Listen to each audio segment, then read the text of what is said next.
On va maintenant étudier les lots techniques pour une opération de type pavillon. Donc, pour cela, on dispose de 70 heures. Donc, ce qu'il faut voir, les lots techniques, c'est une partie spéciale et spécifique du bâtiment et de la construction. Les autres lots, on parle de lots architecturaux pour le gros œuvre, le second œuvre, les finitions. Voilà. Pour l'électricité et la plomberie, on parle de l'eau technique, parce que ça s'adresse à des techniciens supérieurs, des ingénieurs fluides. Donc c'est le métier. Eux, ils ne s'occupent pas de la plâtrerie, ils ne s'occupent pas de la maçonnerie, ils ne s'occupent que de plomberie ou d'électricité. Voilà.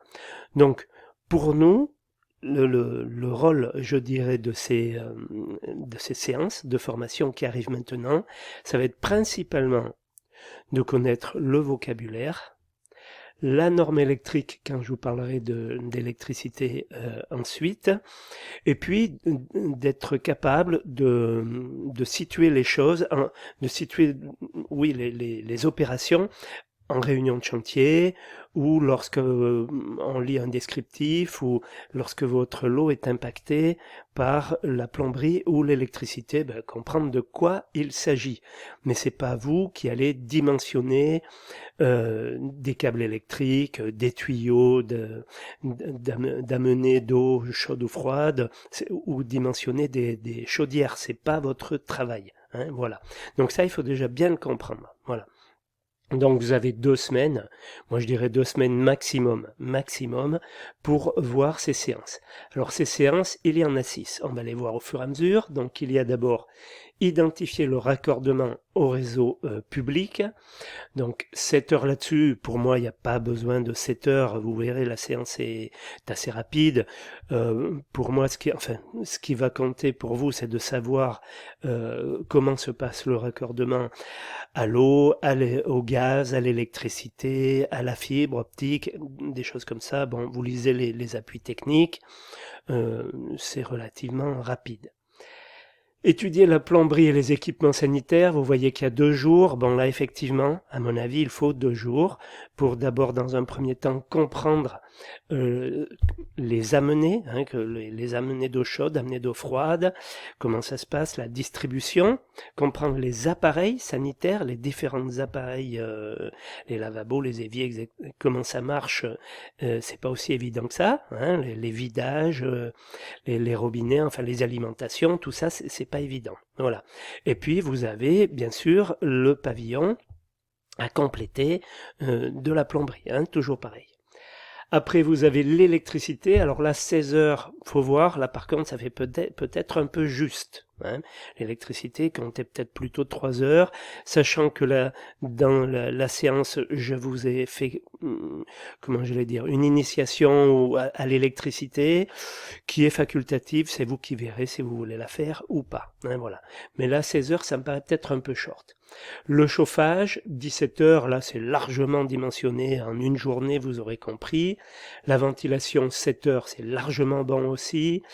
Et après l'évaluation. Voilà. Donc si on y va, séance après séance et qu'on les déroule rapidement. Donc voilà, comment se raccorder? Alors d'abord, identifier les raccordements au réseau public. Donc, je vous ai mis simplement, vous allez voir des liens vers une séance, le DTU 61, et puis pour ceux qui veulent aller plus loin, donc ça, je le dis, c'est facultatif, vous pouvez regarder ceci. Ça, c'est une chose. Voilà. Donc, il y a ça. La plomberie, tout de suite, là, on tombe sur une séance beaucoup plus, j'allais dire, velue, c'est-à-dire beaucoup plus de choses à voir. Bon, là, il y a 3 vidéos sur la playlist, avec l'installation plomberie sanitaire. Donc ça, effectivement, c'est un petit peu plus costaud, plus après l'étude de cas.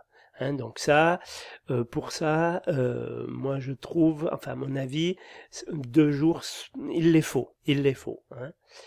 Le réseau électrique, donc là, voilà. Donc vous allez voir d'abord pas mal de vidéos pour vous expliquer ce que c'est l'électricité, comment fonctionnent les centrales électriques, la norme C1500 qui est super importante à connaître. Donc ça, c'est super important, la norme NFC 1500 au niveau de l'électricité. Voilà. Après, je vous explique les différents tenants et aboutissants de l'électricité, le tableau électrique. On voit aussi le chauffage, l'étude de cas avec le photovoltaïque et l'antenne TV en plus de l'électricité. Je vous ai mis bien sûr le chauffage électrique ici, parce qu'après vous avez une séance sur le chauffage, le système de chauffage d'un pavillon, les différents types de chaudières, tout savoir sur le chauffage, enfin bon voilà. Le DTU 65, vous allez voir qu'il y a beaucoup de différents types de chauffage et l'étude de cas sur le chauffage. La ventilation, donc le chauffage est assez rapide hein, par rapport à ce qu'on a vu. Hein. La ventilation, 7 heures, c'est largement bon. Pour le moment, il n'y a pas de vidéo. Peut-être j'en ferai une. Mais là, sur le chauffage en 7 heures, ça me paraît largement bon. Vous avez donc l'étude de cas de la même manière. Voilà. Et puis ensuite, donc, une éval. L'éval, c'est un questionnaire. Voilà. Donc, tout ça en 2 semaines, c'est largement jouable. Il ne faut pas y passer davantage de temps. Hein, ça ne sert à rien, je dirais. Faut pas. Sauf si bien sûr ça vous intéresse. Et à ce moment-là, en temps masqué ou le soir ou le week-end, vous allez voir un petit peu plus. Sinon, en 2 semaines, c'est largement suffisant. Voilà. Bon courage.